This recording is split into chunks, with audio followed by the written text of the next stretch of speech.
Hey everybody, it is Steve, the Rogue Scholar, 11:05 Eastern Standard Time. So I'm not exactly what you call high energy tonight, which is pretty good because that means I'll probably not be as animated and I'll probably be more calm and stuff like that. Um, but today has been one of those wacky days. It's been a couple wacky days. Okay. For the my appearance on Status Coup Thursday night. I do a show on Thursdays at 8 p.m. Eastern Time called Let's Get Ready to Grumble. Eh, Catchy, cool, whatever. But I pre-recorded. It's usually either a three-round fight or an interview with somebody. And this particular week, I brought on Savage Joy. Savage Joy, who spent her first 3 or 4 years of her media activism career at Real Progressives and Real Progress in Action. And she covered most of the candidate interviews we did for a number of years. Very, very integral part. And she lives in my backyard. So it was a fun time to get back together with Joy and talk about this national versus state Medicare for all. Some of you all may or may not know, July 30th in the nation's capital, there will be another large Medicare for all march. There'll be a week of action up to that point. And, Real Progressives and Real Progress in Action are very proud to be involved in that. But per the usual, there are people that don't like us not celebrating that state-based approach, that state-by-state approach. So this is one of the 99 problems we're going to talk about tonight. The other 99 problem is something interesting that came up. I'm ambivalent. I thought it was kind of, whatever. Friend of mine online, James Robichaux, takes issue with the use of the word MMT or the acronym MMT a lot. He thinks it's overutilizing the word. So we're going to talk about that too. But I'm going to start with what happened with me and Joy and the attack dogs that flew around like those. You almost hear the Wizard of Oz. You see, fly, my pretties, fly. And out come the state by staters to tear us down, tell us we don't know what we're talking about. And it goes from we don't know what we're talking about. Once we prove we know what we're talking about, then it goes from from that over to now you're just punching down on activists. And last check I had, folks, I'm an activist. And their group, their organization, has got more people paying attention to their state-by-state stuff. I assure you, it's sad but true. And they've got all kinds of colorful personalities putting on the red berets and all that other good stuff. And they call us a cult. But last check I had, there's no secret RP handshake. There's no secret, maybe I'll get everybody to wear a scally cap. That'll be the new RP. We'll be wearing scally caps for progress or some crazy nonsense like that. Whatever. To each their own. It's a tough racket. Trying to get people to pay attention to things that are not clickbait is a real challenge. And what is really even more challenging is finding out that the average person isn't going to listen more than 5 minutes, that if it violates something they already know, they might not even give it 3 minutes. This is why TikTok is so hot these days, because there's a lot of folks that just want to be entertained. They're not interested in learning. It's like a post-information society. It's almost like rejecting information, rejecting knowledge. A post-truth world, if you will. But I've found over the years that 9 times out of 10, when you're talking online, when you're doing a live stream, when you're doing a podcast, the audience you think you're talking to isn't the audience that you're actually talking to. It's not the audience that actually hears you more than anything. That was kind of a mind-blowing moment for me.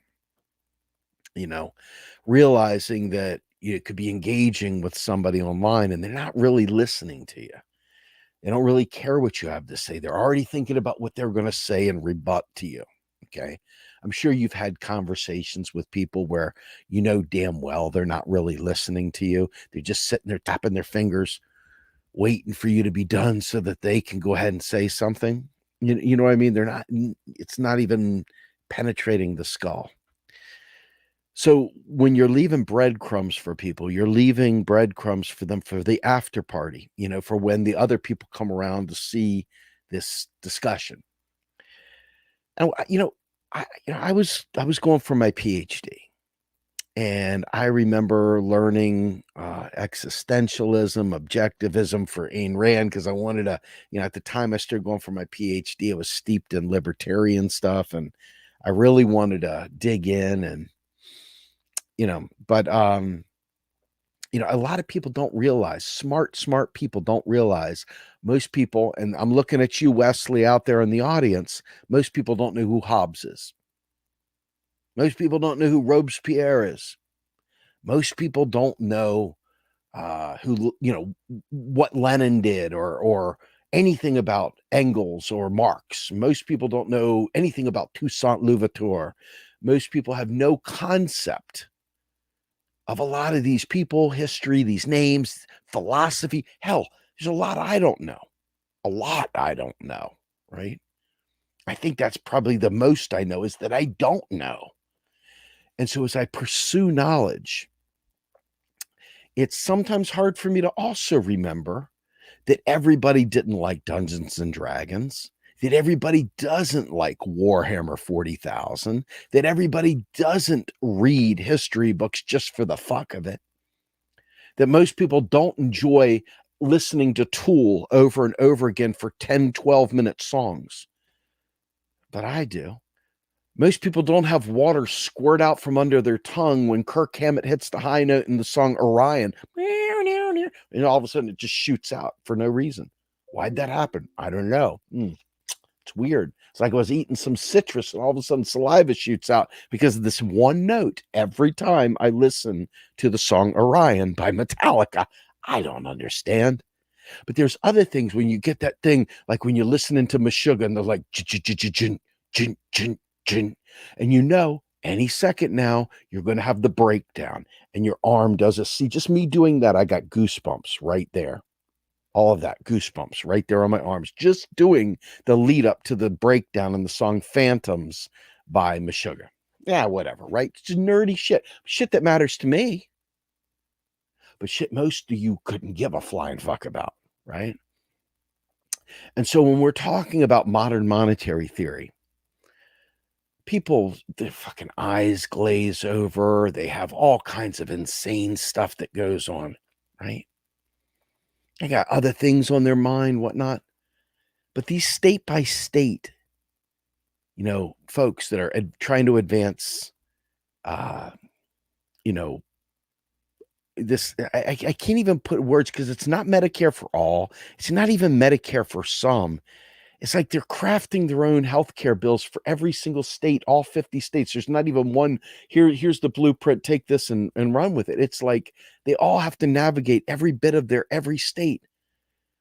And then when you tell them, listen, guys and gals, this is an important step you're about to take here, trying to get people to buy into socialized medicine, even if it's not socialized, even if it's simply just subsidized healthcare, right? If fucking bozos don't understand subsidizing isn't socialism, but there's a lot of dumb people out there. Again, and it's easy, and believe me, I feel it on the daily, how much it annoys the shit out of me, how dumb people can be, right? Because they don't have a zeal to learn. They don't want to learn. Or maybe they do want to learn. They just don't care about this. But yet they care very much about healthcare. But they don't care about how to answer Hillary Clinton when she laughed about pie in the sky. They don't care to answer Hillary Clinton when she joned on Bernie about, well, how are you going to pay for it, Bernie? Right? See, the reason why Hillary Clinton could do that for the whole world to see is because she knew that you all, the average person, didn't understand what the fuck was going on. And because Bernie was too fucking scared to step up and take his economic advisor's advice, because he probably didn't listen, because he was a full cup in his own way too. All those years of saying it the same way he'd always said it. So he didn't listen to Stephanie. So he didn't go out there and use any of these terms. He didn't go out there and explain anything. So most of the Bernie Sanders time, the time we had with Bernie when he was large and in charge, and he may run again, I don't know. 2 times fail, 3rd time's a charm. He won't ever follow through. If the Dems jack him over again, he'll be fine with it. He'll endorse whoever they pick, and it'll be the end of the story. Okay? That's not even the point.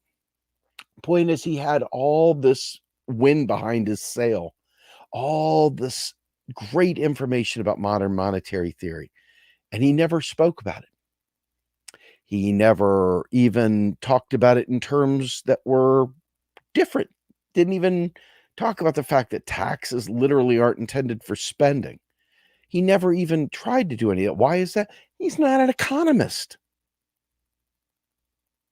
But then again, his followers, with bated breath, wait on every word he says. And I love Bernie. I do. But they wait for every, and if he doesn't say MMT, or if he doesn't say taxes don't fund spend, or if he, then you're wrong. You're just wrong. You don't know anything about nothing, and therefore you're stupid, right? You just don't understand. Of course, we got to raise taxes to pay for these things.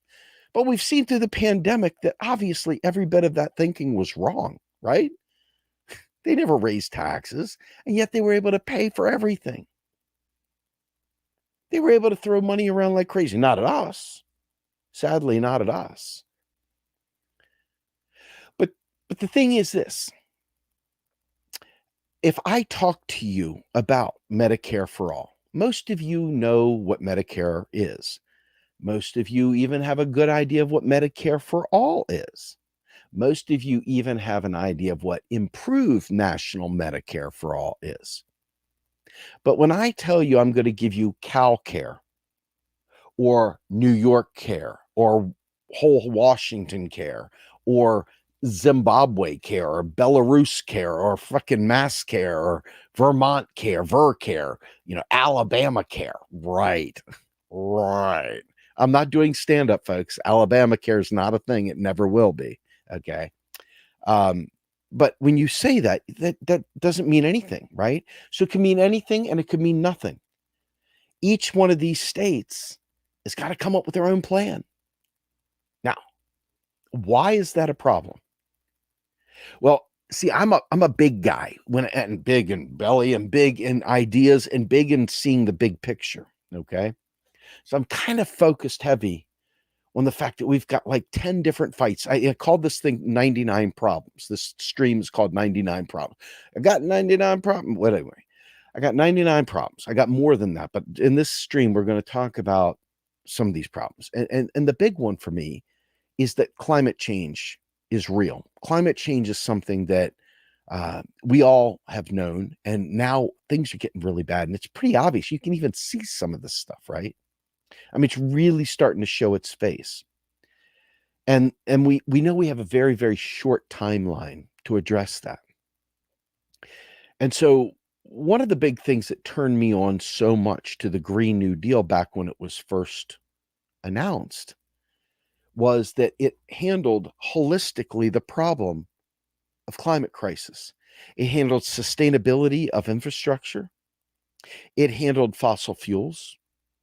It handled what happens to the displaced workers from those dirty industries, right? It had a federal job guarantee. It had a just transition baked into it too. It also, because once you start doing that, you have to provide health care to those people. So all of a sudden, Medicare for all was part of the Green New Deal. And when you realize that, you say to yourself, so I've got third-party people coming at me saying, don't vote Dem, do this, do that, do the other. Oh, you're a shit lib if you do that. Oh, yeah. So we got the third-party gang. That's one of your 99 problems. It's not that they're a problem. It's just something has to be dealt with, right? They don't believe. They're all about building their party. So they're whirling dervishes in this little sphere outside of the real world. Then over here, you've got the state-by-staters. They're busy trying to get everybody all excited and running around. They're over here. Then you've got even the national Medicare for all folks. God love them. I'm part of that. But they're not looking at the Green New Deal either. They're not seeing the layer cake that Fadl Kaboub talks about. Layer cake, what does that mean? Let's quickly deal with that because people don't like words they don't understand, right? The layer cake is all those different programs baked into one cake so that we can survive climate change. So we can have healthcare, so we can have jobs. And so the people that would be laid off from closing down those dirty fuel companies have work and they stay whole and they resist moving into the 21st century with renewables. And they stop resisting because, well, it's not as bad as they thought. They're not going to lose everything. They have a just transition. You understand what I mean? Does that make sense? So when I think about this, I think about timelines. And I always say, okay, third party people, I got existential climate crisis, but you want to build a third party right now. How are you going to build that party? How many years let's look at, we got 8 years to fix climate change, not have an idea about it, but fix it. So we got 8 years, climate crisis, 8 years. How many years does it take you to build your third party? How many years does it take you to run enough candidates to overthrow every other candidate inside the Congress and Senate so that you can make valuable, impact on, bills? Because remember, 8 years, climate crisis, right? Can you do that in 8 years? If the answer is no, we're not going to survive your plan. Your plan doesn't keep us living. It doesn't do what we need it to do, if that makes sense. If that makes sense, it doesn't do what we need it to do. The flip side is that if you're going for just Medicare for all, who's fighting for the climate? Where's the climate push? You're over there. And what have you done? You've broken everyone off into state by state things about one thing, climate crisis.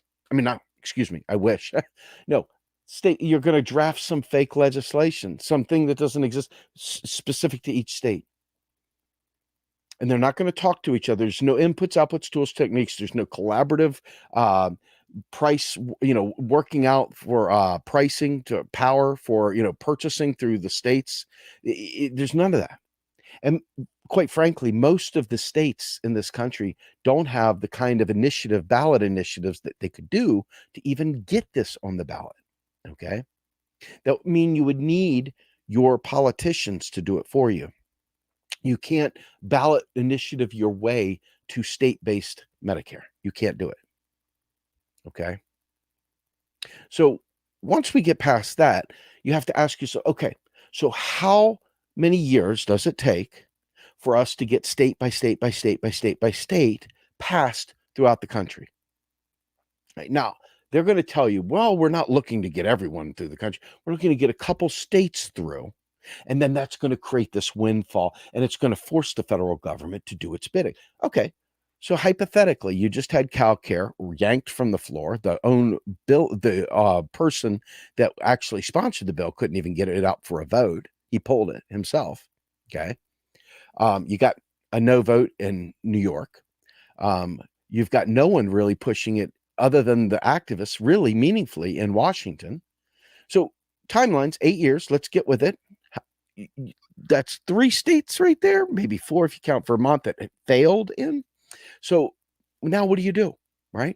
8 years. It doesn't work. The timeline doesn't work. All right. So you go back to national Medicare for all. And that's an important thing, right? That's an important thing. And thank you, Catherine. I see you hanging in there. It's been a while. How are you doing? So ultimately, if you look at what I'm saying, and I really do hope you take the moment to think about what I'm talking about here. It's a simple Gantt chart. I wish I had a whiteboard. I'd draw the lines so you could see the timelines. You would understand. Third party, to get what you need done, it takes a lot of the very important people that you'd like to see involved in the push that I'm talking about. It takes them out of the game. They've got to focus on building those parties. Okay. Now, is it good to organize? God, if you've ever listened to anything I've said, I've been begging for us to organize beyond electoral politics. Why? We don't have time to build parties. And we don't have time to revolt and rebuild the government in our own image. We don't have time for any of that. And I've said this before, I'm going to keep dropping this Michael Albert reference. Michael Albert is one of the leading voices in the anarchist movement. And even Michael Albert has said point blank, to survive climate crisis, we're going to need a more authoritarian approach up front. We're just simply going to need an authoritarian approach, unfortunately, to survive this. If you can find a way to Robert's rules our way through climate crisis, you knock yourself out. But that means you've got to include everybody that doesn't know what the hell they're talking about on top of it all, right? So you've got to educate, you've got to get the word out, you've got to spread the word, you've got to build momentum, and it takes a lot to build momentum. So just to build a basic movement, you've got to have a spark. You've got to have people committed. And how many people do you know of that really, really put it all on the line versus binge watching shit on Netflix? I mean, seriously, I'm not being mean. I'm just being honest. That's what the 99 problems comes in. You've got to be honest. Folks that show up to these live streams, they say all kind, oh, fraud squad, blah, blah, blah. But in reality, once they're done with it, they're like, hey, where's the party tonight, man? Let's go out and hang out. Hey, you going to go to the concert, man? Hey, why don't we go play some beer pong or whatever, right? It's not going to get you the kind of organization you're looking for, okay? So we have to look at this as 8 years. We don't have to. We can all die, or we can let the coastal regions get destroyed, or we can let algae blooms come. We can let new viruses come out and not be ready for it. We can do that. There's definitely a possibility, probably a much greater possibility than any one of us are willing to acknowledge. But there's a tremendous possibility that we aren't successful and that really, really bad things happen. That's a real possibility. I mean, I always, whenever I write my stories, my teacher, I just tell you a story, right? When I was in high school, I used to write these really, really graphic murder stories, honestly. Really, really crazy, wild stuff. And for those of you who know, I was quite the druggie when I was in high school. So I had quite the imagination. And I wrote these horrible stories. And they always had endings where somebody died and things like that. But that's really the real stuff here with climate crisis. You don't understand what I'm saying? It really is real. These are things that can really happen. And we have to be prepared for that. They say, no, you can't mitigate your way out of this. No, you can't adapt to climate change. Once it starts happening, it's going to be pretty quick and pretty strong and pretty brutal. So that means that the time we do have left, even though the fossil fuel companies are blocking us from making noise, people like Peter Kalmus are out there really doing God's work, really out there with, Extinction Rebellion and other groups like that, pushing for this.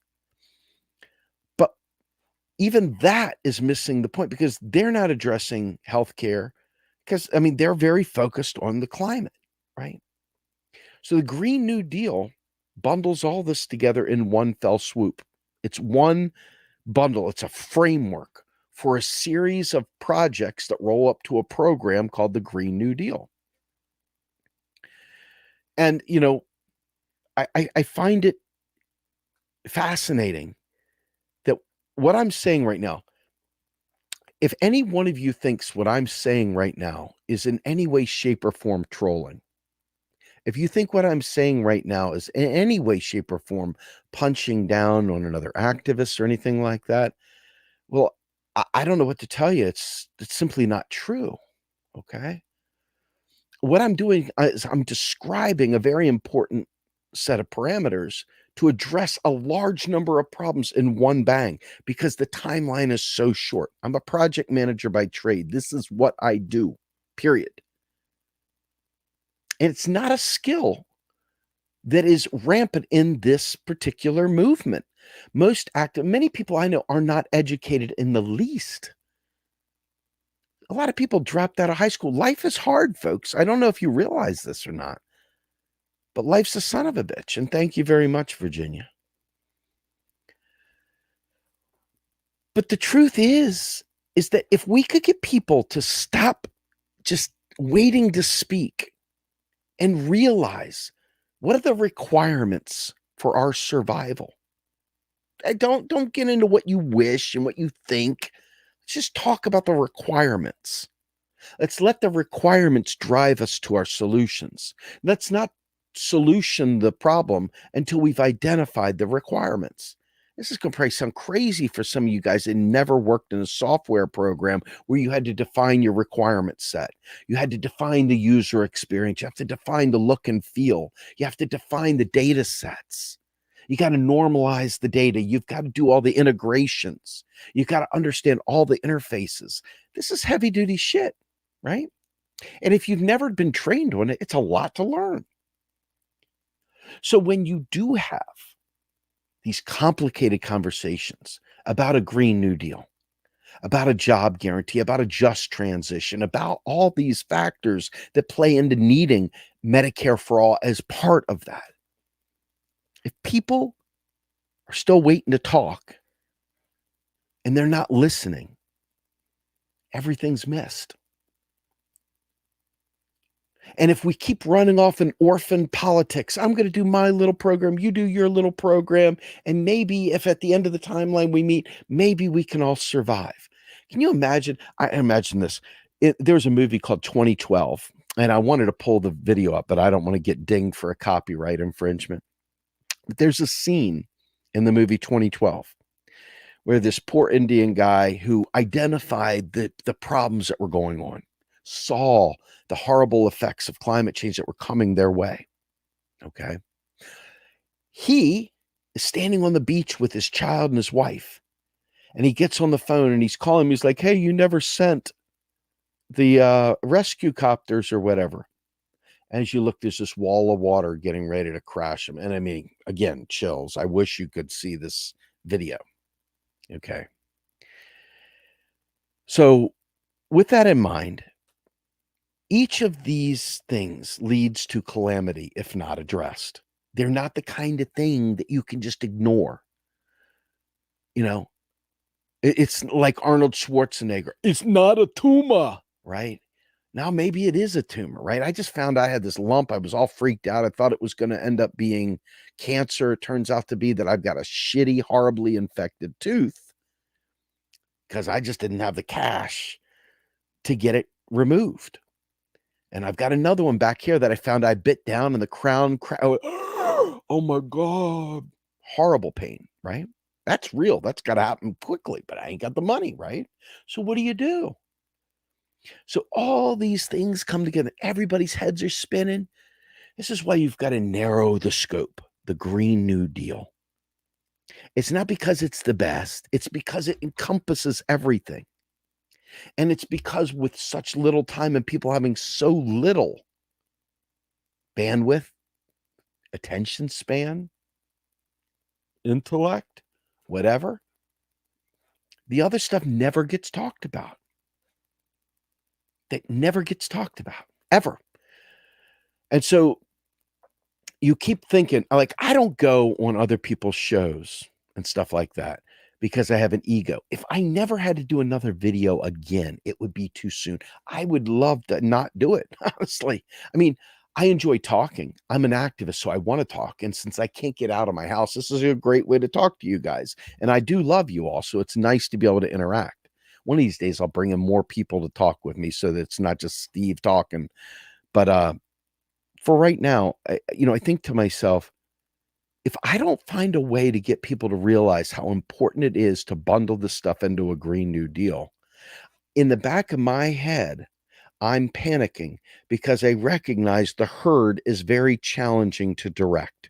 I'm recognizing the average alt media group, the minute I get done with the interview on their show, will go right back to the taxpayer dollar. Or we'll bring on the state by staters and treat them as if everything they just said was 100% right without any pushback at all, because it sounds so good. Yeah, we'll just do it at the states. No energy at the national. We'll just do it at the state. No problem.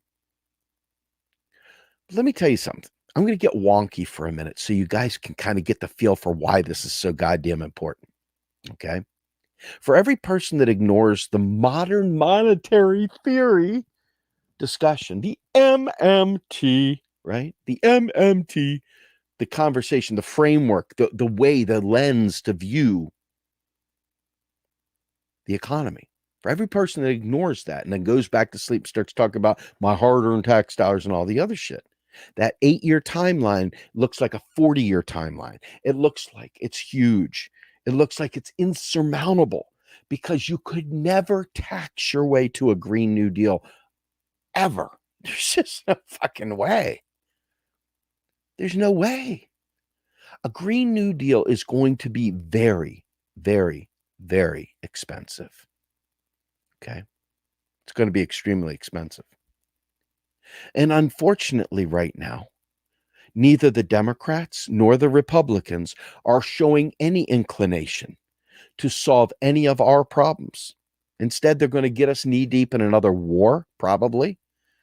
They'll keep saber rattling or dumping stuff over there into Ukraine. Hell, we would rather demonize China for their One Belt, One Road initiative than learn from what they're doing to increase their supply chains to make things work better. That's what we're up against. We're not up against a group of Democrats and Republicans that are willing to do what must be done. So how do we get past that? How do we get past that? Vote for whoever the hell you want to vote for, please. I would not, I'm not here to shame you, but I am here to say that if your vote doesn't get us a Green New Deal, you were ineffective. Your efforts, your style, your thing, your thought, your desire, ineffective. I can't help it. You judge it by the results. So, I love the fact that AOC, Markey, even John Yarmouth, who we've talked to on Macro and Cheese before, they've stopped talking about a Green New Deal. They have. They've stopped talking about it. And, Yarmouth, in a private chat with Yarmouth and then publicly on Macro and Cheese, John said flat out, he says, I hate to say it to you. He goes, I was a big sponsor of that bill. I really appreciate the Green New Deal. He said, but you know what? There's no energy for it. There's just no energy for it. I was like, what? Really? He goes, yeah, there's no energy for it at all. And so, Stephanie Kelton often talks about we don't need to find the money, we need to find the votes, right? And so you realize that, sadly, the vast majority of both Democrats and Republicans aren't going to vote for this. They're just not. And so you say to yourself, well, then we're screwed. Let's just all go to bed and die, right? Well, no.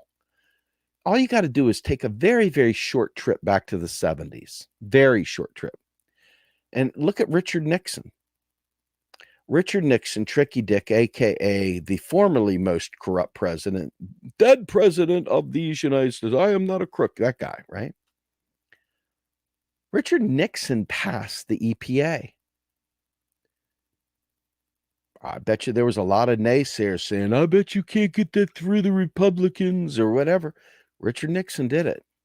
See? And the reason he did it was because the people outside of the parties took to the streets, made demands.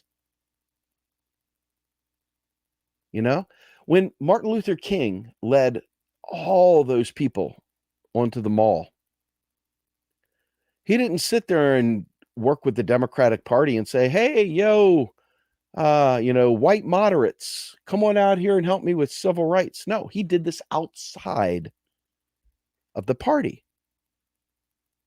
I'm not sure why this is remotely objectionable. I'm not sure why anybody even has that much pushback. I don't even know why. When I say this, it's perfectly reasonable. Let's do it at the MLK way. Will that make it easier to swallow what I'm saying? If I say, let's do it like MLK, as opposed to, let's not do it electorally, let's do it outside the parties. What if I just say, let's do it like MLK? Would that help? Would people not be so defensive? Maybe. I don't know. But all I can tell you is that whenever you do something within the party, it gets co-opted by the party. Okay. And if you think I'm lying, let me tell you how bad it really is. So I wasn't at a big jump on the Trump thing because I realized that Trump would never exist if the Obamas of the world had not drilled and done all the things, slow rolled the recovery. He could have done it in spades to make that recovery happen big time. He did not. It was the worst recovery of any depression ever. Like his efforts were horrific. Okay. And because he was so bad, not just because he was black, although I'm sure there was a lot of racists, because you remember the birther crap that Hillary Clinton started, by the way. It wasn't Trump, it was Hillary. I know that's hard to take, but that's your vote blue.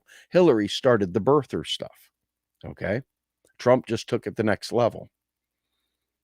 But when you look at that, you realize Trump was manufactured by the Clintons in large part. The Democrats, right? The Democrats. They were the heart and soul of the Democratic Party. Everybody was going to vote for the most qualified candidate in the lifetime of all lifetimes, Hillary Clinton. Just the most qualified, period, bar none, right? Whatever. Trump beat her, okay? And I didn't really focus that much on Trump because I was very upset at what the Democrats did to Bernie Sanders. I felt like that cost them my attention. I felt like that cost them far more than just an election. I felt like their naked rigging of the primary in 2015 and 16 was their undoing. Trying to get air back in the tires, trying to get fuel back in the engine, trying to get the engine to start back up for his 2020 run in a pandemic, no less, seemed far-fetched to me. I didn't see it, but damn it, if the energy wasn't there. And Bernie jumped out the huge leads, he should have been the nominee. But alas, the Democratic Party killed that. It sent all their little people out there to destroy Bernie Sanders and install Joe Biden. Joe Biden, who hadn't even registered a blip. Okay. Now, all this back and forth about electoral politics, and you've got no bills to show for it. You've got nothing to show for it, folks. Zero. Nothing. That's not to say don't do it. It's not to say fight for the most progressive. It's to say you got nothing to show for it. And so with that in mind, what is missing? You voted. You voted. You got your person in office, and nothing happened. What are we missing in this picture? All I can think of is pressure. All I can think of is people working together outside the party to force them to do our bidding. That's it. That's the only thing I can come up with, because you already did your part. You voted. You got your guy in there, and he has been a miserable failure. A miserable failure. And why is that? Because 3/4 of the brunchers are back to brunch. They're not focused on a Green New Deal. Or as Nancy Pelosi called it, the green dream or whatever. That green thingy. The green Manalishi with a 2-pronged crown, right? You got nothing. You got pictures of her eating her sherbet out of her Viking Sub-Z's. Sure, that's a good Democrat bid. Hey, show us how much was those Sub-Z's? Enough to fix climate change, probably. So I say this to you so that you understand. I don't care what party you're in. Republicans are going to need to survive climate change. Their children are going to need to survive climate change. You are going to need to survive climate change. Your grandchildren are going to need to, and your children are going to need to, and hopefully your dogs and cats do as well. But alas, your voted elected representatives without pressure, and we're not putting pressure on them. You see horrible people defending the party without listening to the words. You remember, they're waiting to talk. They're not listening to what you're saying. They're not listening. They're waiting to defend the party.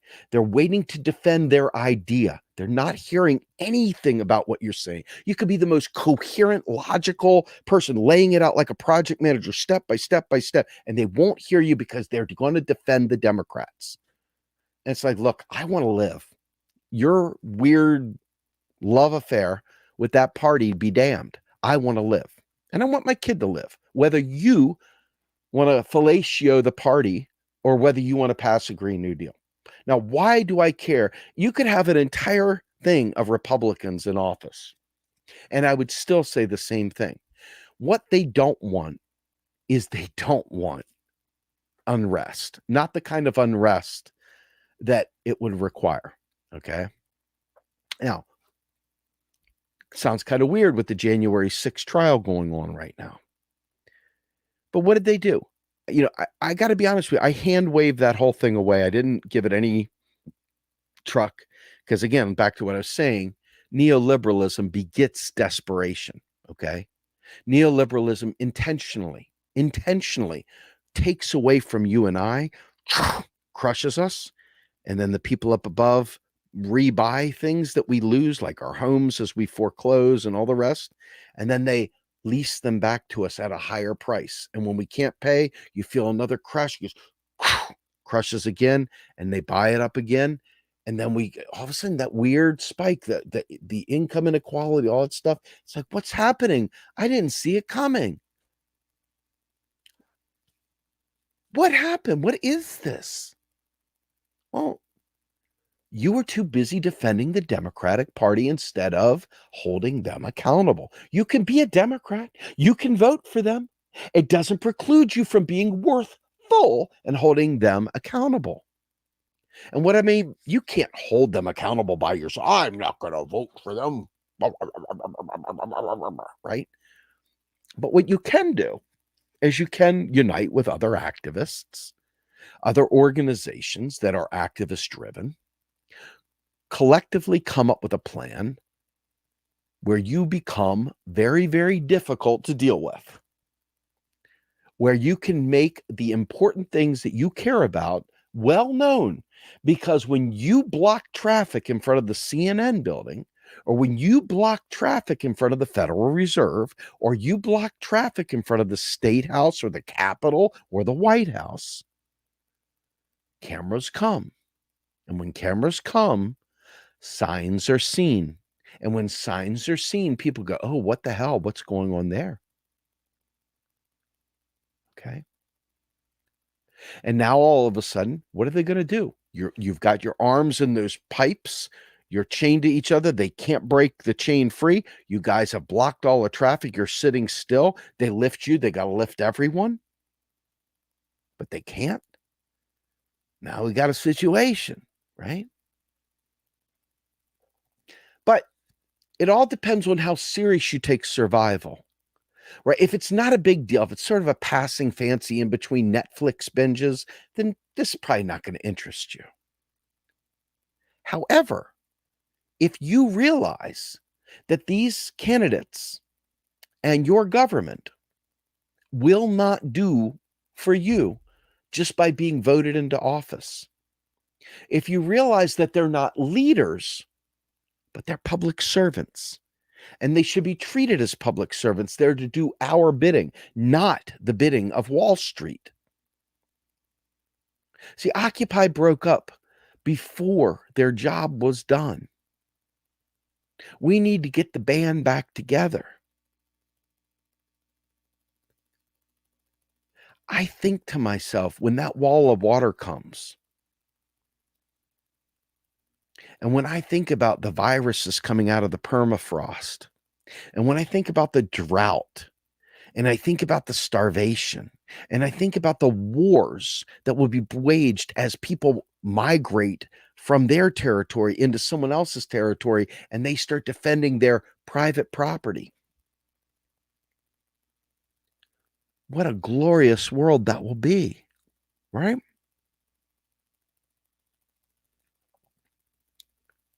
So I hope that we realize that without attacking a Green New Deal as the primary driver for moving forward, and without realizing that vote, vote, vote, do your voting, goddamn, do whatever you have to do, vote and vote and vote.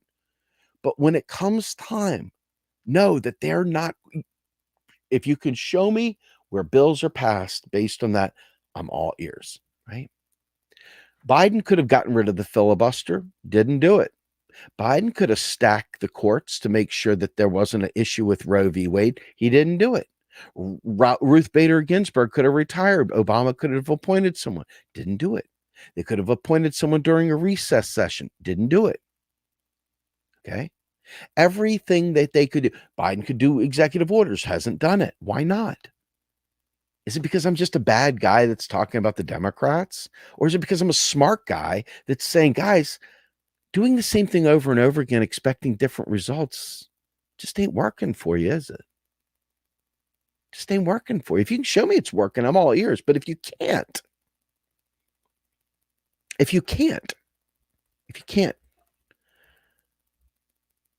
I would respect you a lot more if you would acknowledge that what I'm saying is not some crackpot wacky thing that's denigrating the Democrats, right? I would hope you would do that.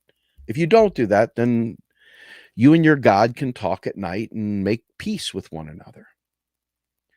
But history tells me a deep understanding of the socio-political struggles that have gone on into making the country what it is today tells me that if we play the patsy, if we play beta male with our government, and we allow them to tell us what's possible versus us tell them what we demand, we're going to get nothing, and we're going to keep getting nothing. Kirsten Sinema, Joe Manchin, people like that, they could be protested heavily. Legally, not violently, but pain in the acidly, we could be doing it. We're not. We're not. Okay. So what I'm hoping is that we find what Bernie Sanders said to us and take it for real. Not me, us, right? Not me, us. Here, I'm going to bring this up here. I don't, but I tell you what, I would like to. Vivek Chibber, Class Matrix. I'm reading, I wish I had the book near me. It's across the room over there. I'm reading something like Organizing Unions Via Class Struggle by Joe Burns right now. And I really hope that, I'm able to have him on soon. But in any event, I want to hide this for a minute and get back to the subject at hand. Green New Deal isn't going to happen just by voting your way there. It's going to require us organizing outside of the party to make demands so that party bosses don't get to shut us down. Party bosses don't get to tell us, oh, well, that's outside of what our rules say. Well, our protocols, our Robert's Rules of Order say that you can't do that. And I'm sorry, you're not one of the voting members. You haven't been a part of the party for 3 years. You didn't do this. You didn't do that. No, you're a human being and you're organizing outside the party and you're telling them, just like Russia, I want you to know something. Russia did something really important. As much as I don't like Russia invading Ukraine, as much as I don't like the U.S. involvement with the EU and the World Bank and the IMF and what they've done with Ukraine with structural adjustments and loans and so forth, what Russia did was they showed that dollar hegemony is whatever, that they can survive any kind of sanctions the U.S. puts on them. Why? Because they are sovereign creators of their own fuel and energy. They have energy sovereignty. They have food sovereignty. The only thing they don't have is some of the high-tech sovereignty, and they can get that from their sister country right next door in China, okay? So, but what they did was they showed the US can't use dollar imperialism to block them. And I'm hoping that smaller countries band together and realize that dollar hegemony doesn't need to enslave them anymore for us to have low prices. We need to do the things we need to do as a country, okay, to be self sufficient. But predating on all these countries, creating more and more and more energy drag as we suck the South, the global South up, creating more and more carbon, you know, massively abusing our available space on the limits of carbon use. We're screwed. So there's so much going on here, right? It's not just an easy thing. And unfortunately, the average person, and I want to give you guys kudos. There's 55 watching. I've been doing this for 51 minutes. Scally caps off to you guys for hanging in there with me. Most people won't do that, though. Most people, they're casual. They click on it 5 minutes. Oh, you didn't say what I want to hear, and they're moving on. But the truth is that we've got to get used to having some complex conversations.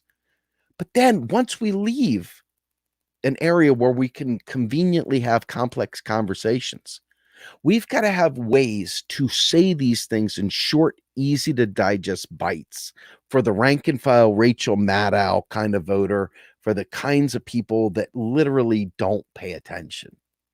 We've got to find a way. We've got to find a way to message to them as well.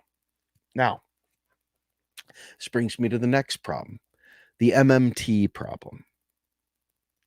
See, the buzzword MMT, modern monetary theory, okay, none of the developers of MMT, named it MMT. It was actually coming from a comment section in a Bill Mitchell blog post years and years ago. MMT, as we know, it used to be called Mosler economics, okay? MMT rolls off the tongue a little easier than Mosler economics. But as it's been developed, and lots of different developers have done this stuff, it's become this rather large body of knowledge. And it describes inflation. It describes, the limits of spending. It describes resource utilization. It describes sectoral balances, okay? It takes pieces of post-Keynesian theory. It takes pieces of functional finance and Abel Lerner. It takes Hyman Minsky's background. It takes Michael Koleski's background. It takes all these different things, rolls them into one. And it provides a step-by-step plumbing guide for how federal finance works from A to Z. And it explains if you do this and you do Y, things are going to go poorly. Or if you do this and you do Y, you'll get this thing. Oftentimes we say Biden has done a really shitty job. Look, the inflation's up, blah, blah, blah. But remember, one person's spending is another person's income. So is Biden really doing bad? Well, he's doing shitty for me. But he might be doing really good for someone. I wonder who's making out really well right now. With inflation up, where's all that money go? Is it regular people? Is it Main Street? Is it helping the poor? Is it fixing a Green New Deal? No. I think we've seen that corporations are raking in huge record profits. So MMT talks about all these things. It gives you the framework to analyze. You're not caught off guard when the Fed says they're going to raise interest rates. You know what raising interest rates means. Raising interest rates is basic income for the rich. That's the short version. The long version is, well, when banks, central banks are transacting between other banks and payments clear, billions of payments a night, tons and tons. I mean, every time you send money somewhere, there's something going on in the bank. Well, when you go to send money from A to B, there has to be reserves in there to A to B. If you don't have reserves, you have to buy more reserves through the open market, through the overnight window. And there's a price to pay for reserves. Okay. This is stuff you don't care about. You don't need to know about. Why do you want to know this stuff? I mean, I could talk about it, but most people don't want to know this. They don't want to know this. Okay. They don't want to know it. So suffice it to say, raising interest rates, which is their targeted way of dealing with inflation, is simply pumping more money to the rich and making it harder for you and I to survive. Because they figure if they create unemployment, if they kill the economy, then the price gouging will go down. Rather than create a law that prevents price gouging, they would rather kill the economy. Okay. Now, is MMT important? Well, I just sat there and broke down interest rates for you.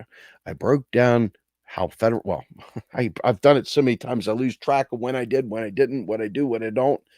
The fact is that this is all very, very important stuff to know, that the federal government itself never borrows money, ever, ever. Like literally, it never borrows money, ever. Ever. It never borrows money. Okay. Never. It creates money. And then after it creates money and it spends it into existence, after it, post ant, whatever, it then sells bonds. Why does it do this? Well, because the rich want their basic income. If we were have a zero interest rate policy, now what does that mean? Overnight window, zero, never costs any money. They just does it. Okay.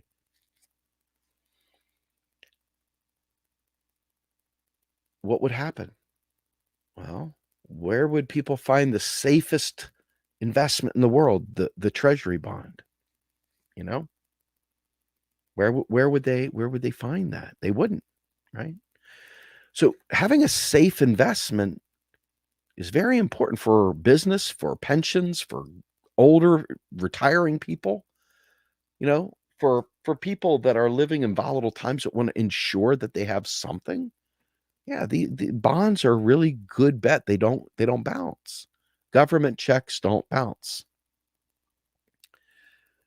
So thank you very much for the $5. Read this. MMT equals financial engineering for the working class, not just the magic exclusively reserved to the bourgeois anymore. I like that. I like that. So in any event, if you think about what I'm saying,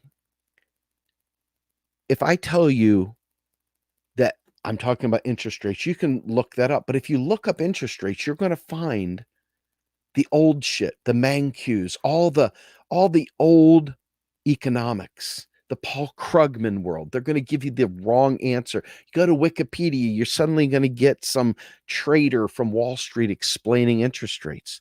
They're lying because this is how they make their money.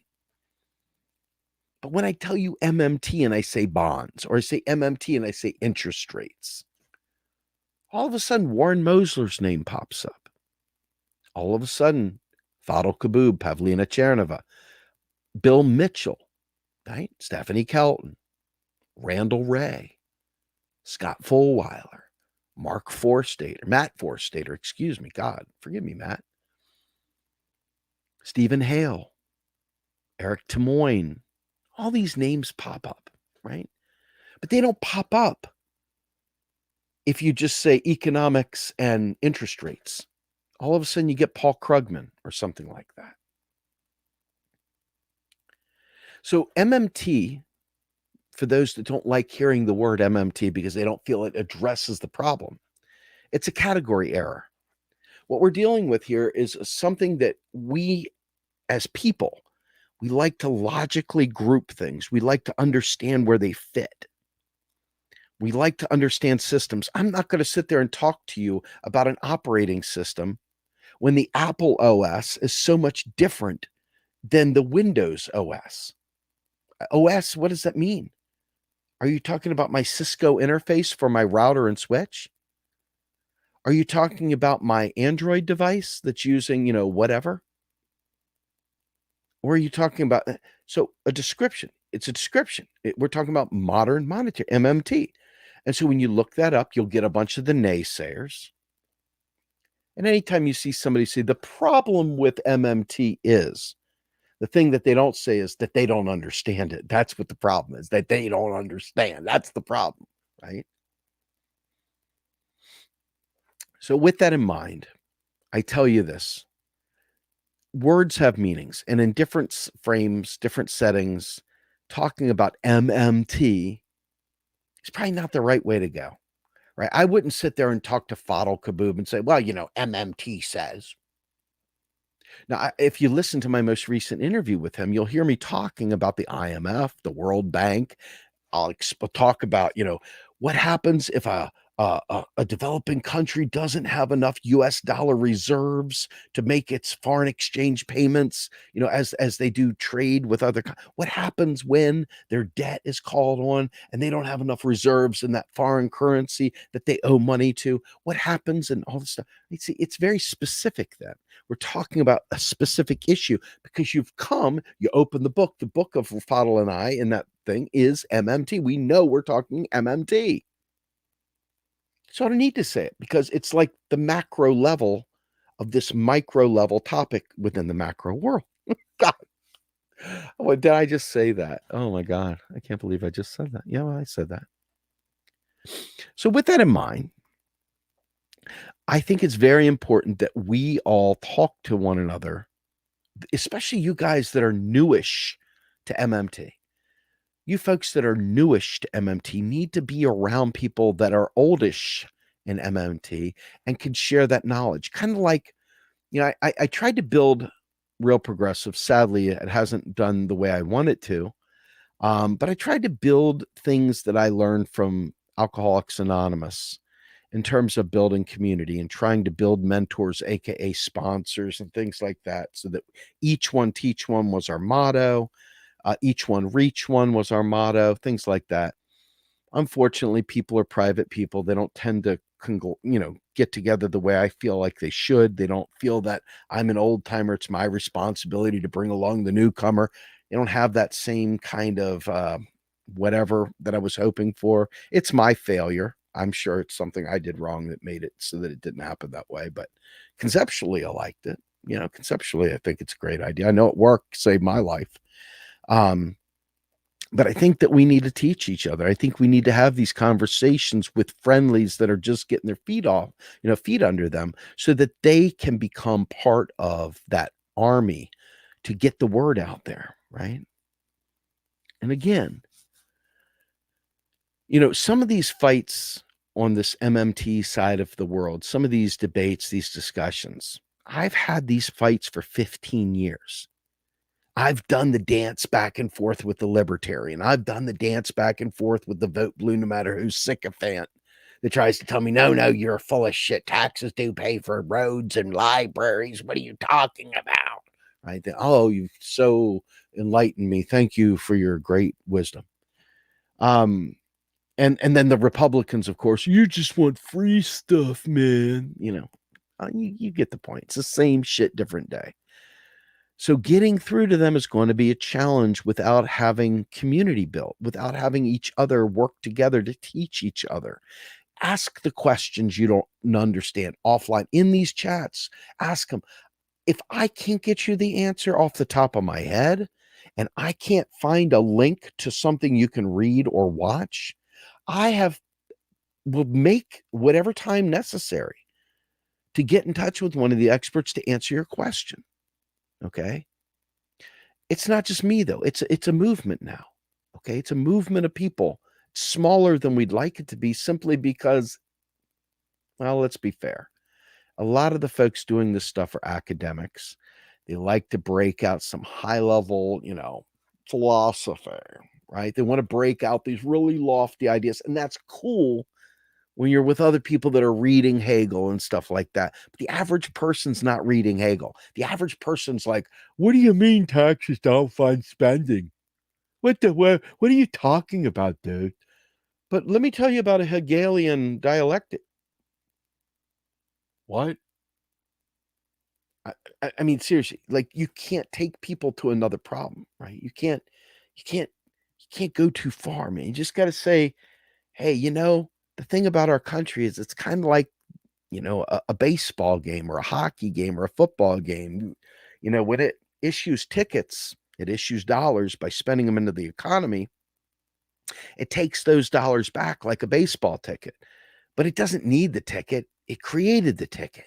It tears the ticket up and it's done. Your US dollar comes back as a tax, it's done. They spend more digital dollars into the economy. They swirl around. They come back as a tax. They rip it up like it's a seat at the Capitals game or the, Nationals or Commanders game. They rip it up and it's done. You could tell my Washington bias here, right? I just realized that. But it's simple stuff like that. It's framing these things in a way that people can understand. But the most challenging part of this is that most people don't ask questions. They just walk away. They just walk away. So the other thing that I think is interesting is people conflate finance with macroeconomics. See, finance is what happens outside of the government. It's what happens in the private sector. People acquire money, they acquire capital, they acquire things, and they want to invest, and that's finance, and that's outside. That's outside. That's going to banks. That's doing different things. Federal government doesn't have to do that stuff. So you're so used to when you look in your bank account and see dollars in your account, these numbers, that's where the dollars come from, right? But really what happens is when Congress signs that law into existence, that law creates money in and of itself because money is a law, right? It's not spontaneous barter. It's not some illusory, some wild thing that, we just all agree upon. See, it's not just some social construct we all agree upon.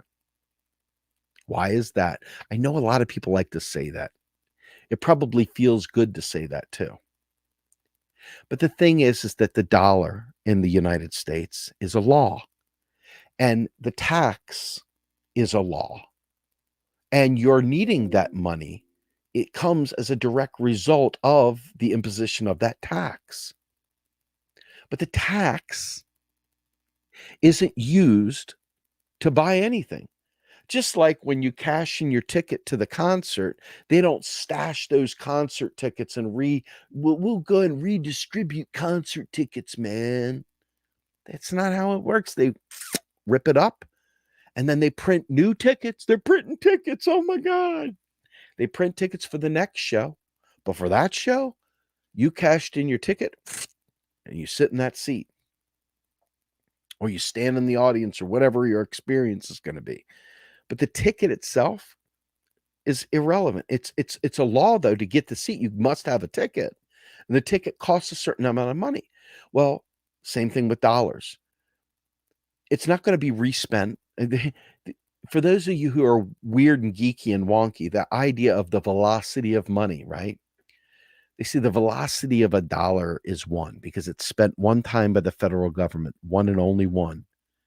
It does its thing in the economy.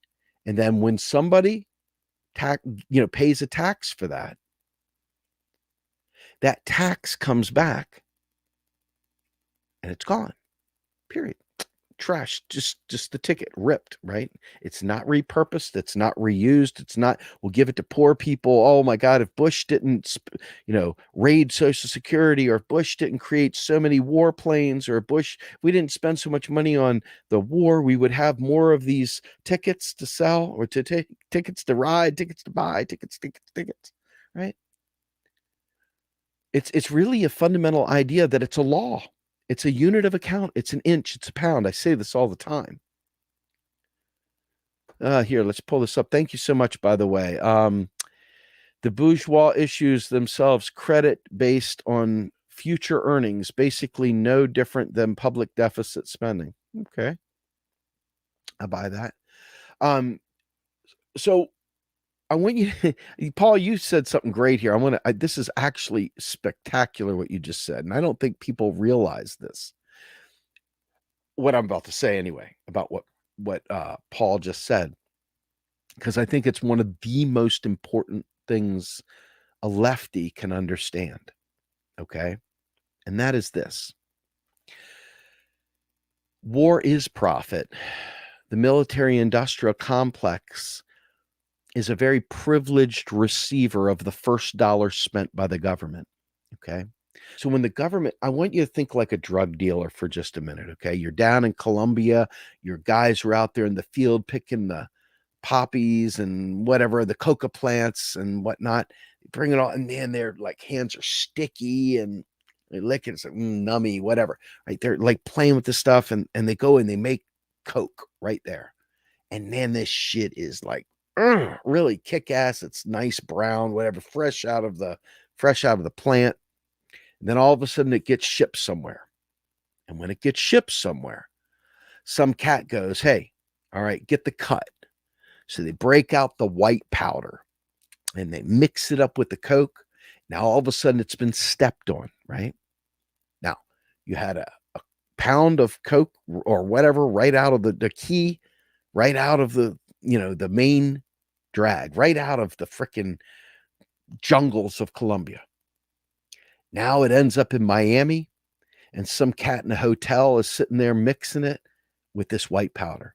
All of a sudden, that 1 pound or that 1 kilo becomes 2 kilos because the cut added to it steps on it and it dilutes it, right? This is that whole dilution thing, right? Well, it's sort of like that with money, sort of. When I spend that money as a government onto my military, a couple things are at play there. Number one, the rank and file Democrats, the rank and file Republicans, none of them will ever push back on military Keynesianism. In other words, counter-cyclical spending directly on the military, right? We're in a downturn economy. What is the one thing that you can always count on our government doing? Going to war. Because nobody's going to complain when you spend. They're going to put the red, white, and blue on. They're going to wave their flag. They're going to be all patriotic and whatnot. And so what do you got to do? What are you going to do with that, right? You spend money to Halliburton. You spend money to Boeing. You spend money to all these different military industrial complex, contractors, these big mega companies. And what do? They pay for the raw materials to build the planes. That money gets out into the economy. They pay the employees and the engineers and all the people that are building the stuff. They pay them. That money gets out that way. So what started happening? It's probably happened way, way long ago, but I remember back during the Tip O'Neill era and the Reagan era and stuff like that, that they started spreading the production of our military equipment throughout the 50 states so that each state got a taste. If you remember the base closings back in the day that they would do, we got to cut the budget back. We're going to trim the bases. We're going to shut this base down. We're going to, right? Areas would freak out. Don't take away our base. Oh my God, that's money. That's money coming into our state. That's tax revenue. That's this, that's that, that's the other. You know what? Normally I wouldn't pay this any mind. Leapherd, I'm going to put you up here in just a minute. We're going to talk about the thing that you put up there. We're going to talk about that here in a minute. But anyway, point is that the money gets spent and then the first person pays a tax on it. Each transaction, there's a tax that goes on, and that money goes like this. And eventually it shrinks out to the edges, gets sent back as a tax again, and then new money has to be spent into the economy, or the economy starts drying up, right? So what do? Whenever the economy's dried up, they start a war. They invest in some military thing. They drum up a Cold War so that they can buy all these things to prepare for the Cold War. You would think we would be able to do that for infrastructure. You would think we could do that for education. You would think that we could do that for healthcare. You would think that we could do it for a Green New Deal. But the problem is that us being in precarity serves a number of very, very important roles for capital, right? capital needs to be able to purchase labor at a price that it wants to pay, not one where labor can dictate the terms. So in order for that scenario to play out, there has to be a scarcity of dollars. There has to be a lot of emphasis put on debt borrowing, people, you and I, not the country, but you and I borrowing money, okay? Because the more debt we're in, the more we have to go to work. The more we have to go to work, the more these companies can say, oh, there's enough people out there that we can hire and we can keep wages low. And that's the game, okay? That's the game. So as I'm looking at this, it's very, very important. Very, very important. Well, let's see. Yes, sectoral balances. Yeah, we did that. We had Ellis on 5 years ago, 6 years ago. God, it was a long time ago. I forget how long I've been doing this. We had Ellis on way, way back in the day, and he did a whiteboard version of it. There are many, many versions of sectoral balances. This is one of the accounting identities. It talks about you have, and I'm going to tell you all, sectoral balances. What's going on with my? Oh, I froze for a second. Sectoral balances is a very important part of understanding the economy. It judges the public debt, it judges private debt, and it looks at the balance of payments for imports, balance of payments being imports, exports, and other demand leakages. And when you look, I think I actually have this. Yes, I do. So here's a picture of the sectoral balances that Catherine was talking about. And you'll notice that there are 3 different colors there. One is public, one is private debt, and the other is rest of world. Okay. And this is old. I think it goes up to like 2015, 26. It's old. It doesn't have enough information for you to use it for right here, right now. But suffice it to say, you can see that whenever the government spends, there's an equal and opposite effect on the other side. When the government cuts back and goes into surplus, that means that it's deleted more money from the economy than it's put in. Okay. That's when we start looking at recessions and depressions and things like that. That's when the global financial economy crisis, I should say, starts happening. Okay. Is that when we reduce spending, private credit has dried up because everybody is tapped out, and we are a net importer, meaning that we're sending money out. All of a sudden, we end up in recessionary times. And if it keeps going, it could become depression times. Okay. So that right there, sectoral balances. Ellis did a great job of putting that out there years ago. You can look on our YouTube channel and find it, I'm sure. Ellis, it just to be fair, I'm not going to air dirty laundry, but Ellis and I stopped doing our show years ago and haven't spoken in years, and I don't suppose that's going to change anytime soon for a variety of reasons.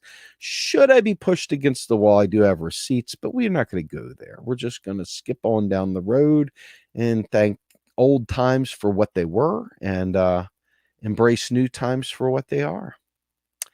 But I'm going to go back up here. There was a post that I wanted to bring up. Okay. And here it is. So Leopard said they have to keep the petrodollar propped up and used for dollar trading pairs. Problem is it's all unraveling.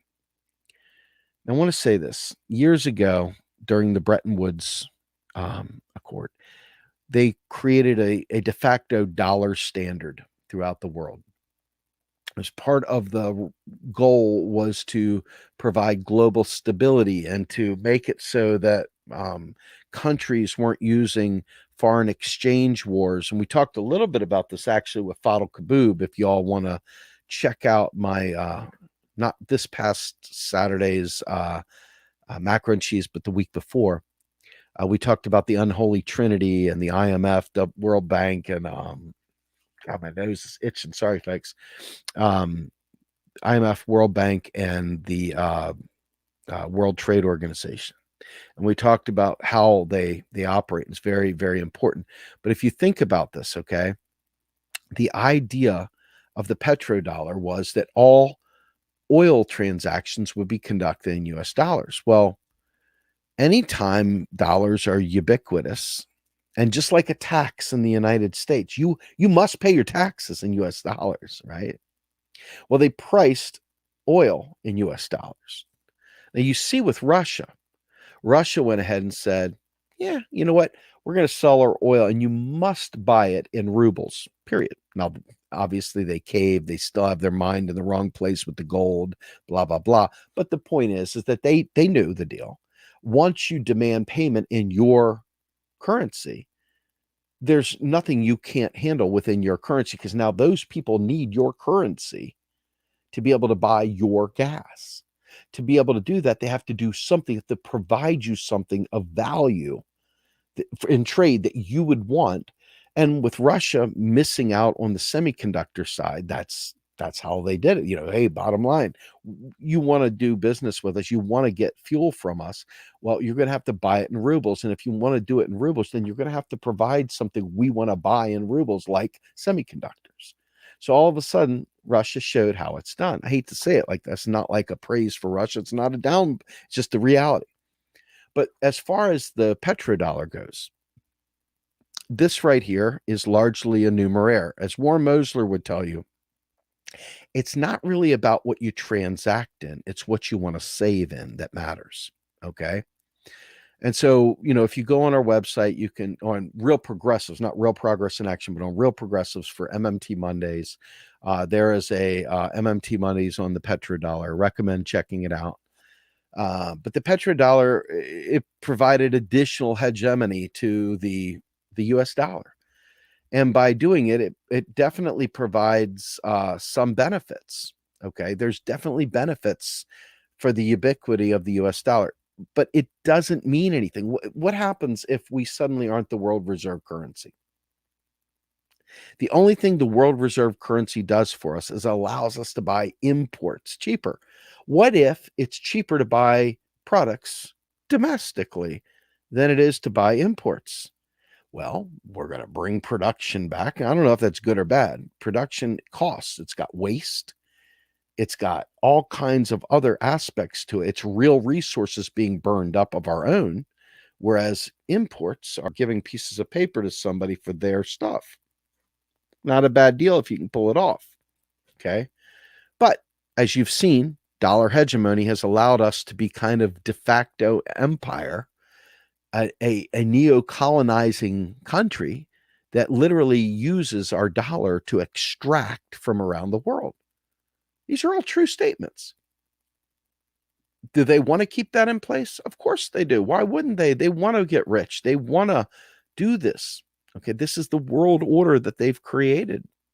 Okay, but what happens if the petrodollar doesn't exist anymore? What happens if we're no longer the world reserve currency? Well, for things we want to buy in a foreign currency, we'll have to get that currency like every other country has to do. If not, if it's better to do home, we just bring it home and do it. I think people, because there's a lot of those Bitcoin blogs late at night and a lot of Peter Schiff nonsense going on. Even Jimmy Dore. God love you, Jimmy.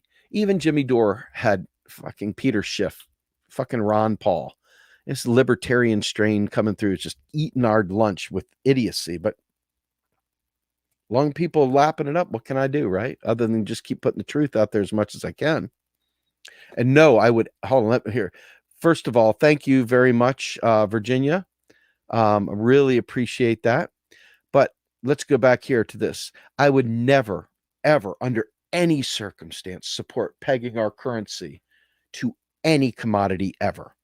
Not only is it the most constraining, poor model for a currency known to man, but it also creates a whole bunch of things. Where do you get additional gold? You either destroy the environment digging it up, or you end up raiding another country.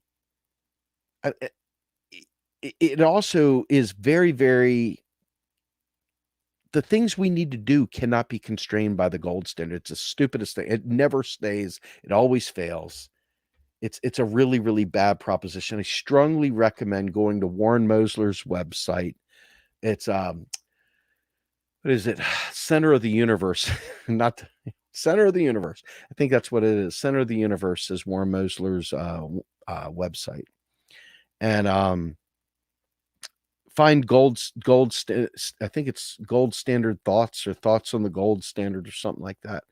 And it really lays out how ridiculous it is. Okay. And ultimately, I would strongly recommend sticking away from the right wing nonsense on the gold standard. It's really stupid. It really is just completely stupid, because this is where these bozos get the idea of they're debasing the currency, right? And the best way I know how to say this, and I'll just give you this quick story. You hear a lot of split-fingered waste people in the Bitcoin community talking about they're debasing the currency, they're printing money, right? They're talking about the gold standard. I keep using my poor headphone pouch keeps becoming a steering wheel or a pizza pie or anything that a round thing could be. But the gold standard, right? Let's say this is all the gold we have, and we're going to print a certain number of dollars against this pool of gold. Well, let's pretend like it's a pizza pie. Okay, let's pretend this is a pizza pie. We have it sliced into 8 slices. The amount of paper money in the out in the world has to go against this. So one slice of pizza equals X number of dollars, or vice versa. $1 for one slice of pizza. So we get $8 in the entire economy. Well, let's say we need to put $16 into the economy because they're inches and pounds. We shouldn't run out of them. There's no need to run out of them, right? Now all of a sudden, well, you've got it pegged to gold, and you've only got this much gold, and you've now doubled the amount of money you're printing. You've debased the currency. You have devalued the currency, right? Because now it's 16, so you have a much smaller slice to get for that dollar. Anyway,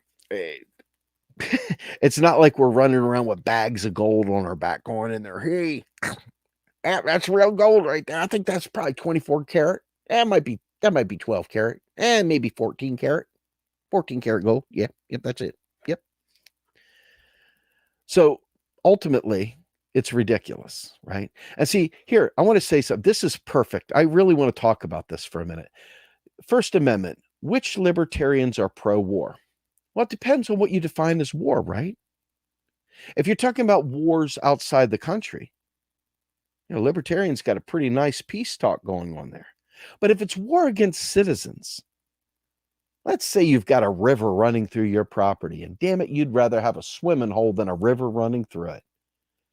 Well, you're just going to go ahead right up there and dam that river up. And it don't matter if those cows downriver got anything to drink from. It don't matter if that man down there got any drinking water. As long as you got your swimming hole, you're good to go, because you're a libertarian and that's personal property. Leave me alone. That's war. But they celebrate the peace because they're not big on going to war around the world. They don't mind going to war against their neighbor. They don't mind going to war against their neighbor. They don't mind this selfish, disgraceful thought process. They don't mind that. So, a broke clock is right twice a day. Okay, I used to be a Ron Paul guy. That's how I learned all the Creature from Jekyll Isle shit. That's how I found out who Alex Jones was. That's how I found out about all that crap. Okay. And then I grew up. I realized that even libertarians in the end require the government to control their contracts. Otherwise, they're just warlords with guns. Get off my property, boy. Right? You can't tell me the nap, tax is force. Anyway, so moving on, because I'm a lefty, man. I'm a proud lefty. And I come from libertarian background, and I am forever ashamed of it. I can't tell you how ashamed I am of it. Glad I got out of it. I'll leave it at that. For so many reasons. Okay, so many reasons. But ultimately, at the end of the day, for our survival, right? I'm going to pull it all back because it's starting to get into that wee hour here. We're up to 70 people. Thank you guys for hanging around. Hopefully this was good for you. But if you think about what I'm saying with the Green New Deal, and you think about Medicare for all, and you think about all the different people going this way and that, we've got to have kind of like the scope. Here's your scope statement. Okay. Scope statement is we need to survive. What is the problem we're solving? Survival. What is the problem? The environment. The environment's not the problem. It's us. We keep fucking the environment up. So how do we fix it? And let's just say hypothetically we weren't the cause. Let's say it was just the earth. I mean, horrible floods have gone on throughout history. Mass extinctions have gone off throughout history. Okay. I personally don't know that, we can do a whole lot right now short of trying to find a way to adapt. But I'm reading that adaptation is even kind of largely off the table, you know? And so I think to myself, if that's the case, then we've got to do everything we can just on the chance that we can mitigate it. And so I tell my friends in the MMT space, we got to really put all of our mind on this Green New Deal. People aren't going to think it's possible because they're going to think it's too expensive because they're still not facing climate crisis and they're still not facing how the economy works. So we got to teach them MMT too. We got to teach them how the federal government can spend unlimited amount of money and it can tax some of it back. We can deficit spend as we need to solve these major problems. And then we can come back and we can offset that with taxes for the wealthy to take away their power for buying the government. The problem is right now it's existential now, right? The thing with the rich, and if you've ever watched any of these movies, they got bunkers, they've got all kinds of things out there that allow them to survive a lot of things that us people that'll be left behind won't be able to. And so we've got to do everything we can to make sure that we're able to survive, period. So my state by state friends, guys, I want healthcare. I want everyone to have healthcare, but it needs to be part of a larger framework. It needs to be the layer cake that Fadl Kaboub puts forward. Please look up Layer Cake Fadl Kaboub on our sister site, Real Progressives. If you go to Real Progressives YouTube channel, sign up. You'll get more of the educational videos. You'll get Macro and Cheese as it's been released from the podcast world. It gets put over there on YouTube. You can check all that stuff out. Pretty much no live streaming really goes on Real Progressives. It's pretty much all the podcasts and other talks by academics and the like. But and you know what? I love this idea of public funding for elections and so forth. I really do. But again, part of what we're dealing with here is that we've got to act now, and to get money out of politics, as we say, it's past the point of just the Congress voting it out. I mean, you're looking at the Supreme Court has ruled that money is speech, and speech is part of they're going to defend free speech. They're going to call money speech, and they're calling corporations people. So it's going to require a fundamental change, whether it be a constitutional amendment or whatever. But again, 8 years. If you go back an hour and a half to the beginning of this, and we're talking about timelines, which is the point of this discussion, you realize that we don't have time for the ancillary stuff. And not to mention, we don't have reps in any of these things that aren't largely bought and paid for by some sort of lobby firm. Okay. The people that aren't, and I don't even know who they are because I see no evidence of anybody truly, truly fighting for us. But for those people that, let's just say, are, I don't see the evidence. I don't see the evidence. It doesn't mean it's not there. I just don't see it. I don't see the evidence that Congress, with or without money in politics right now, I mean, they're not going to vote to get rid of money in politics. That's the problem. They're not going to do it. And I agree with that wholeheartedly. First Amendment. Yes, they definitely did. And they keep losing more and more credibility with the things that they say and do. So again, 8 years, IPCC, 8 years, Green New Deal, solves these problems, or at least is a direct action towards those problems. The rest of the world, when they see the United States take a bold step like that, will follow suit. We are the leader in that space. And if we got back to doing something like that, the rest of the world would start, because this is not a US problem, as much as it is a US problem because we're, this imperial nation. The rest of the world, especially the rest of the global north in particular, has to really, really do a number on cutting back its carbon. And the global south really needs a reparations in the biggest way possible. The global south needs a lot of debt forgiveness, debt jubilees. It needs a lot of investment for real, for them to reclaim their own food sovereignty, their own energy sovereignty, to build actual trading blocks amongst each other, to avoid dollar hegemony, to avoid the US's ability to do domestic policy through other means, through the US dollar diplomacy, as they say. Okay. So it's late at night. I guarantee you, I missed 1,000 things I would have liked to have talked about tonight.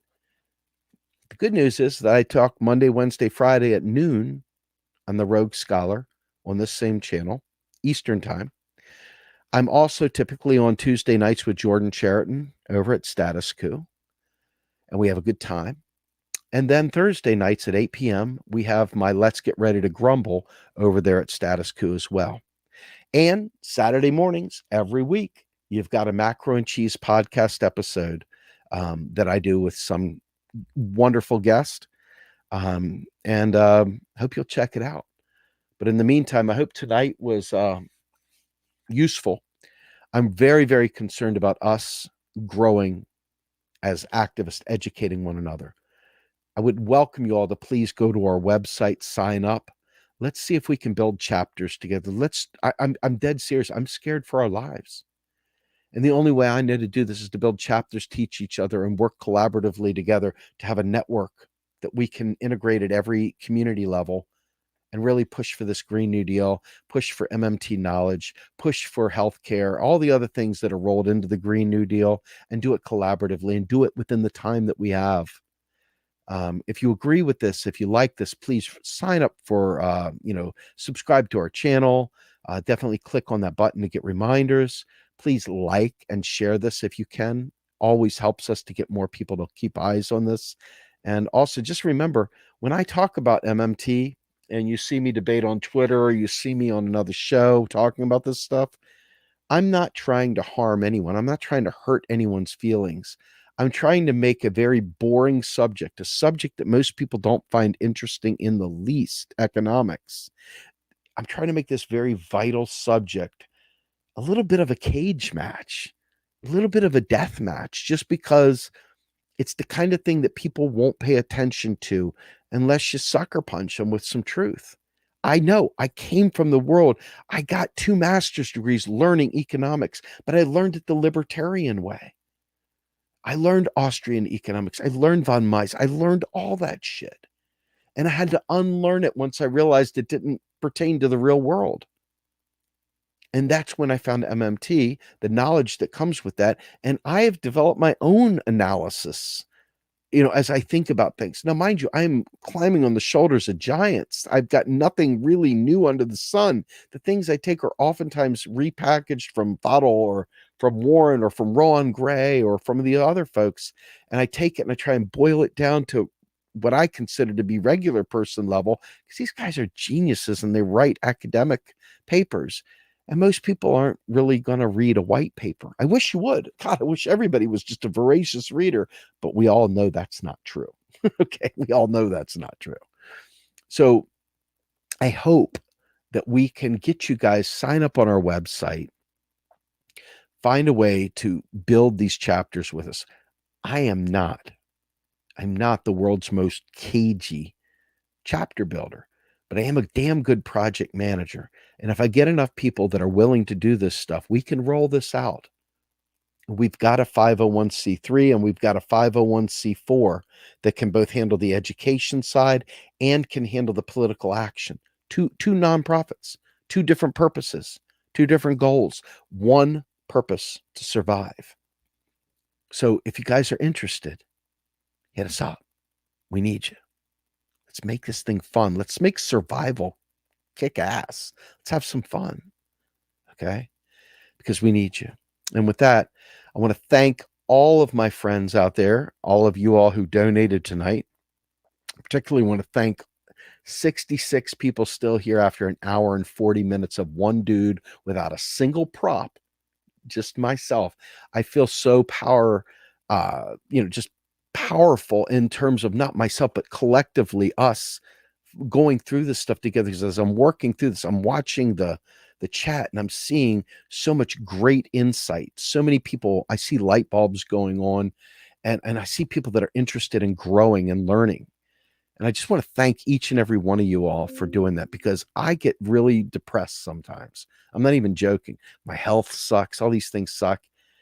And then I start seeing nobody's really digging the MMT stuff, or not enough people are. Or I look at my clock and I say, oh my God, time's ticking on this Green New Deal. And I start freaking out. And I look at my son and I'm like, I'm so sorry I couldn't do it for you, buddy. Stuff like that. We all have our own things, but this is mine. And I really appreciate you guys being a part of this with me. And so with that, I would say that I've been doing this for about 15 years total. 7 as real progressives. And I really appreciate you guys paying attention and checking us out. And with that, I am going to get my ass out of here and get to bed. You guys, if you want, smoke some Chiba, enjoy a good night. I'm out of here.